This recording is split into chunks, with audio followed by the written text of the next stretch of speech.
त्यात माझ्या सहकारी मित्रांनी आणि माझ्या परिवारातील सदस्यांनी माझा वाढदिवस साजरा केला। एक छोट्याशा माणसाला खूप मोठ्या पदावर बसून प्रदीप नाईक साहेबांनी जे माझ्यावर उपकार केलेले आहे त्या उपकारात आणि त्यांच्या संगतमध्ये माझी झालेली वाढ यामुळे माझे सर्वांसोबत संबंध चांगले राहिले। नेहमी साहेबाचा आदर्श घेऊन साहेबांनी दाखवलेल्या मार्गाने मी चालत राहतो।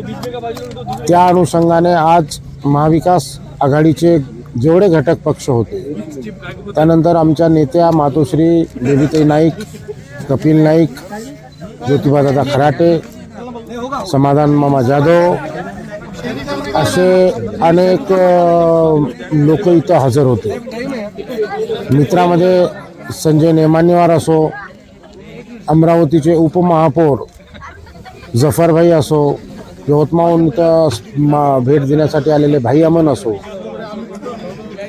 विधितज्ञ प्रसिद्ध विधितज्ञ इम्रानभाई देशमुख असो, उद्योजक अशरफ फादलानी असो, अनेक मित्र हजारोच्या संख्येने इथे उपस्थित राहिले, पत्रकार उपस्थित राहिले, शहरातील स्टेट बँक ऑफ इंडियाचे मॅनेजर असो, डॉक्टर्स असो, माझे मुख्याधिकारी CO कांदेसाहेब असो, त्यांचा संपूर्ण नेहमी वाढदिवस साजरा करण्यात जो बळ आज मला मिळाला नक्कीच प्रेरणादायी ठरलेला आहे। आणि या सर्व माझ्यामुळं मी आज जे घडलेला आहो किंवा माझं जे काही प्रसिद्धी आहे ती फक्त नाईक साहेबांमुळेच आहे।